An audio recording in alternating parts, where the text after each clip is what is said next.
Friends, welcome back to our channel commerce village. तो इस video में हम देखने वाले हैं हमारा third chapter partition values. So let's start our chapter.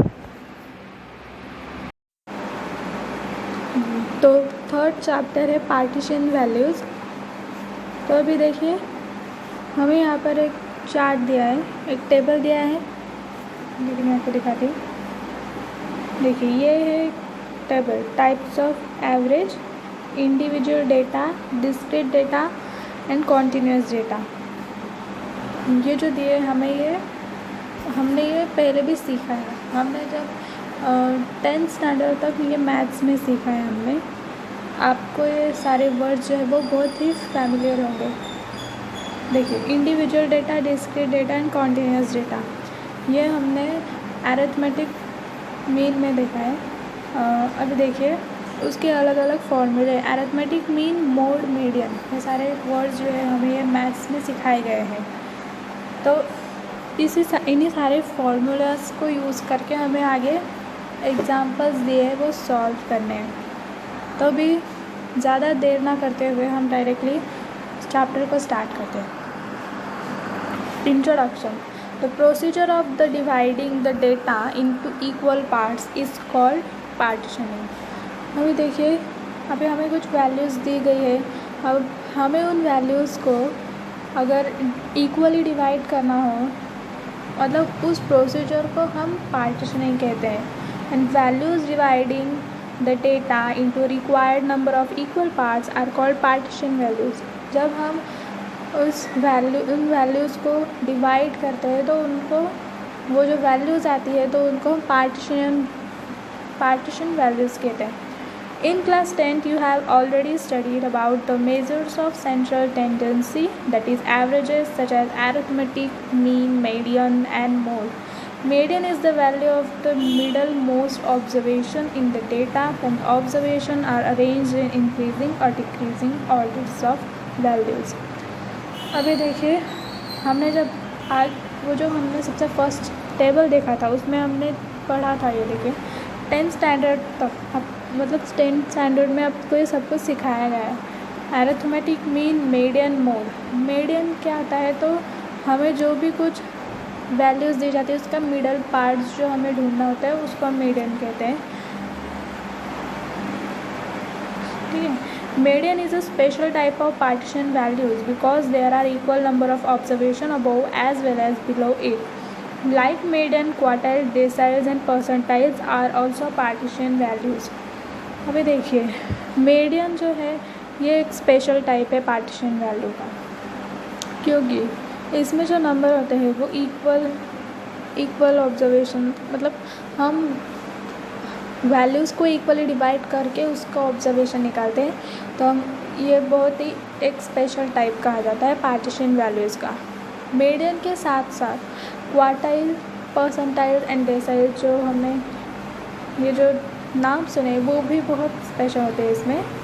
They are divide the given set of observation into equal number of parts.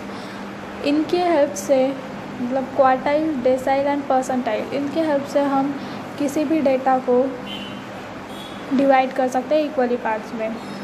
In general they are referred to as fractiles, partition values from a part of descriptive statistics। अभी आप सब लोगों ने statistic तो सुना ही होगा। तो partition values को मतलब जो होते हैं उसको हम फ्रैक्टाइल्स भी कहते हैं। In the forthcoming chapters such as population or employment and poverty, student will get acquainted with the use of partition values in economic data analysis. हमारे आगे के जो चैप्टर्स है पॉपुलेशन, अनएम्प्लॉयमेंट एंड पॉवर्टी, इन सारे चैप्टर्स में हमें partition values का use दिया गया है। तो हमें ये आगे भी काम आने वाला है। तो नेक्स्ट पेज पे देखते हैं।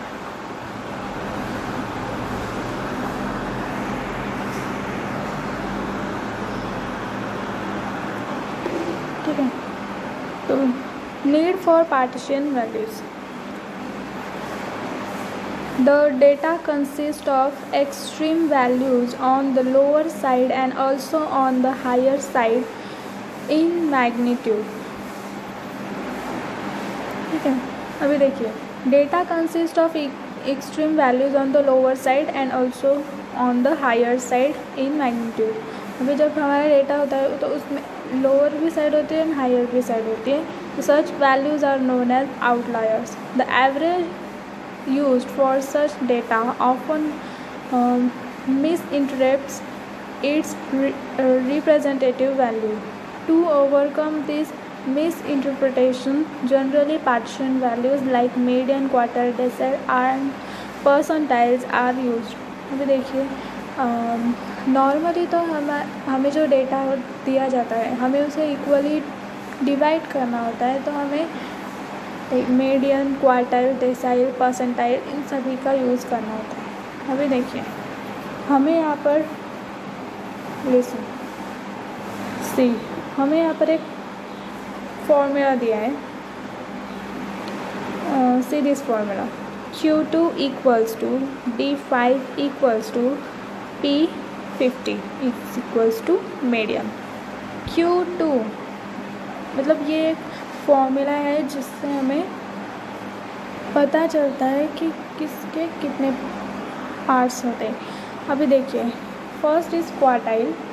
क्वार्टाइल के टू पार्ट्स होते हैं. डेसाइल के 5 एंड परसेंटाइल के 50. देखिए उसका मीडियन होता है. अभी देखिए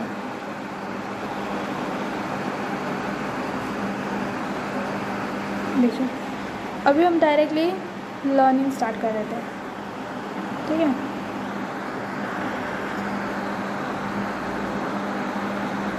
यहाँ पर हमें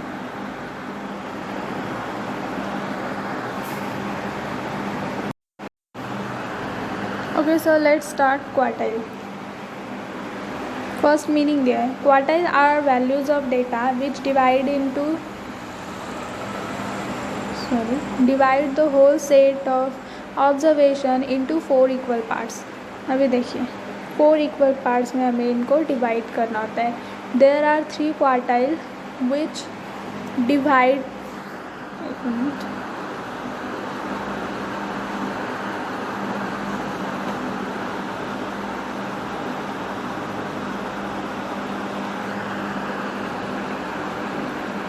एक मिनट रुकिए.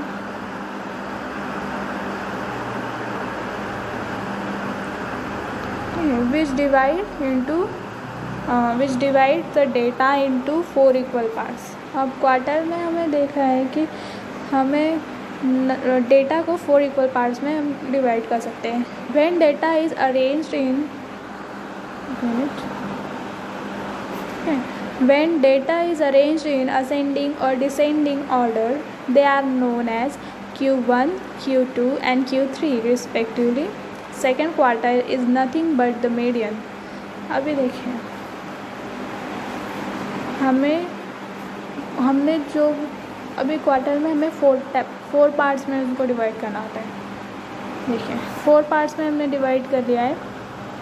तो हमारे जो ये होते हैं पार्ट्स ये यहाँ और यहाँ हमें उनको नेम भी देने होते हैं. उसको हम Q1, Q2 एंड Q3 कहते हैं. ठीक है ऐसा उन्होंने हमें एक्सप्लेन कर दिया. आगे देखिए in general for individual and ungrouped data we get the formula for Q1, Q2 and Q3. इसका फॉर्मूला जो दिया गया है हमें ये लर्न करने होते हैं. ठीक है ये जो है यहाँ पे एक मिनट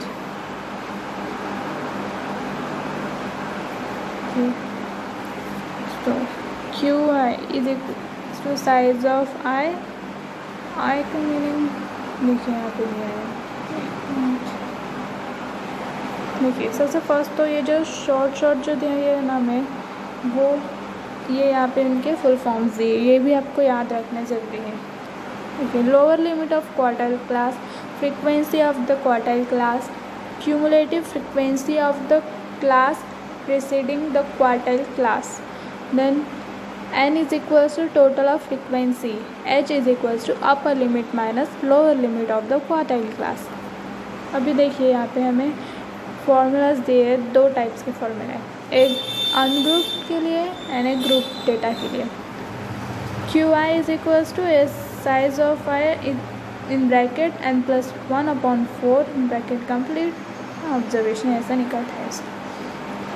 ग्रुप डेटा के लिए है Q I is equals to L plus in bracket n/4 minus C F meaning आता है cumulative frequency upon F into H का मीनिंग दिया है upper limit minus lower limit of the quartile class.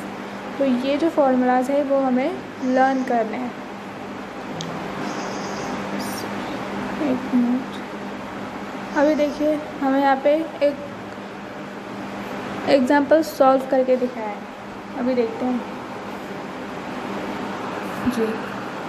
तो calculate Q1 and Q3 of the first semester examination marks scored by the students as given. अभी हमें यहाँ पे data दिया है 40, 85, 84, 83, 82, 69, 68, 65, 64, 55, 45। अभी फर्स्ट स्टेप तो हमें जो भी डेटा दिया जाता है ना, तो हमें इसे असेंडिंग टू डिसेंडिंग ऑर्डर में उसको अरेंज करना होता है। अभी देखिए मतलब असेंडिंग टू डिसेंडिंग ऑर्डर कौन से होते हैं, मतलब छोटे नंबर से लेके बड़े नंबर तक जाना। अभी देखिए इनमें से इन्होंने दिया है, अभी ये डेटा है हमारा, एक मिनट, ये हमें डेटा है दिया गया है। अभी इनमें से जो भी सबसे छोटी जो नंबर दी गई है हमें यहाँ पे राइट करनी है। अभी हम उन्होंने हमें दिया है तो हम डायरेक्टली करते हैं, हमारा टाइम ज़्यादा लंबा हो जाएगा वीडियो। देखिए 40, 45, 55, 64, 65, 68, 69, 82, 83, 84, 85 हमने इसको अरेंज कर लिया है in ascending to descending order में। ठीक है, n is equals to, n का मीनिंग क्या बताया है, total of frequency. n is equals to total number, अभी टोटल नंबर ऑफ ऑब्जर्वेशन कितने नंबर हैं, हमें दिए गए हैं total 11 numbers. Then Q1 is equals to size of n plus 1/4 of observation. Q1 is equals to, देखिए हमें क्या क्या फाइंड करना है, Q1 एंड Q3। तो अभी हमने इसमें डाल लिया है फॉर्मूला।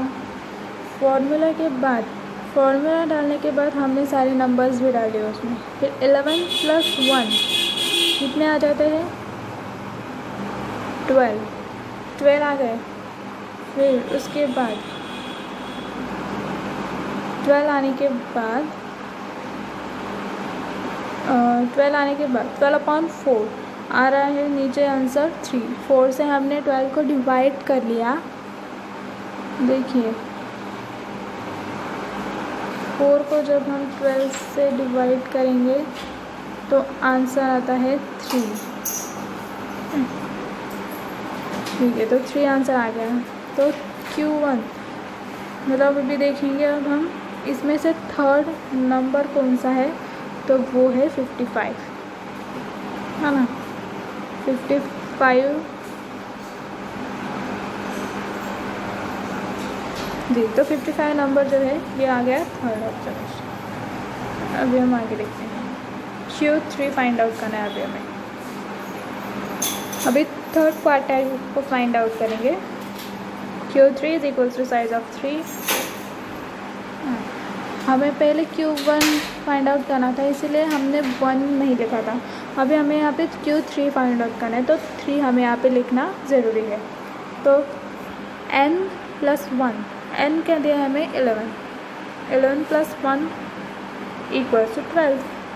तो 12 का हम अभी अभी देखिए यहाँ पे आपको अच्छे से ध्यान में देना है।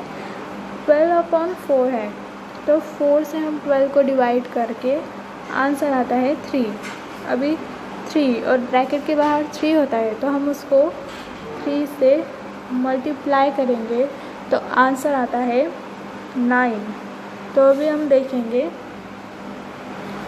एक मिनट पिछले पेज पे चलते हैं। सॉरी जी। तो 9th नंबर वाला कौन सा है? It is a number is sorry एक मिनट, नंबर इज़ 83, 9th वाला।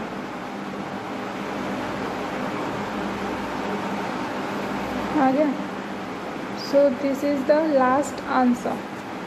सो आई होप कि आपको ये समझ में आ रहा होगा।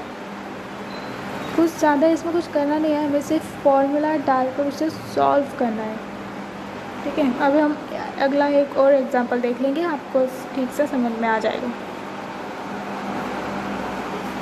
ठीक है, तो भी देख, calculate Q3 for the following for the given distribution 20, 28, 31, 18, 19, 17, 32, 33, 22, 21।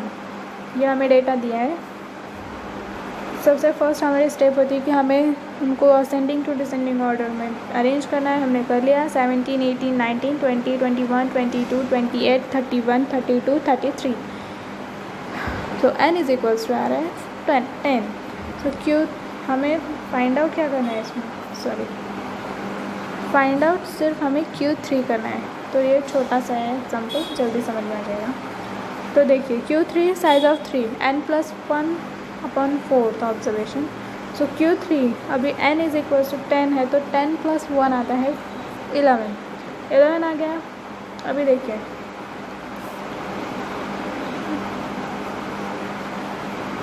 ठीक है, 11 आ गया। सो अभी नीचे वाली स्टेप दी है 11/4, 4 से अभी देखिए 11/4 तो आता नहीं। अभी हम ब्रैकेट में 3 को ले लेंगे, तो 3 इंटू, अभी देखिए पहले अब हम 3 इंटू 11 करेंगे तो आंसर आता है 33 आने के बाद हम उसको 4 से डिवाइड करेंगे। तो ये देखिए 4 से 33 को डिवाइड करने के बाद आंसर क्या आता है 8.25। अभी देखिए 8.25 है, तो कैसा आएगा अभी नीचे। अभी ये एक्चुअल में डायरेक्टली 8 भी नहीं है और 9 भी नहीं है, 8.25 है। तो अब हम क्या करेंगे कि जब ऐसी कंडीशन आ जाती है तो अब क्या करना होता है, देखिए 8th ऑब्जर्वेशन प्लस 0.25 है। मतलब 8 के आगे क्या है 0.25, सो 0.25 ये ऐसा आंसर है हमारा। तो अभी 9 - 8, अभी देखिए हमारा जो 9 और 8 वाला जो नंबर है हम उसको देखते हैं। 8 पे 31 है और 9 पर 32 है। देखिए यहाँ पर जब हम देखेंगे 31 एंड 32 ये 2 नंबर्स हैं। अब हम 9 में से 8 को माइनस कर लेंगे। देखिए 9 पे है 32 एंड -31 इक्वल्स टू 1 आंसर आता है ना, आ गया है ना। अभी देखिए साइज ऑफ 8 वाला जो था वो 31 था। देखिए 31 था। अभी देखिए वो वहाँ पे 31 + 0.25 ब्रैकेट में था 32 - 31, वो जो आ गया है 1। तो ब्रैकेट निकल गया तो मल्टीप्लाई का साइन आ जाएगा। अब हमें इसको सॉल्व करना है। अभी आंसर देखिए 31 + 0 तो 0 ही आएगा, 0. देखिए अभी आंसर क्या आता है 31.25, ये 1 तो है ही नहीं।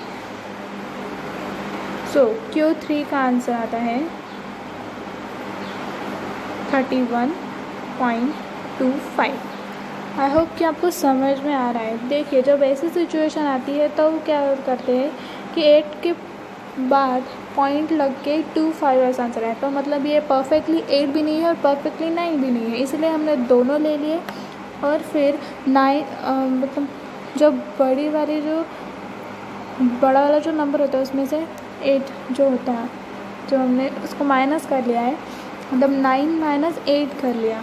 तो 9 - 8 करने के बाद आंसर आता है 1।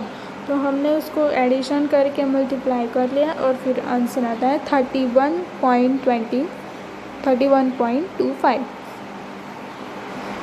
सो अभी हम यहाँ पे रुक रहे हैं, बाकी का हम अगली वीडियो में देखेंगे। So take care.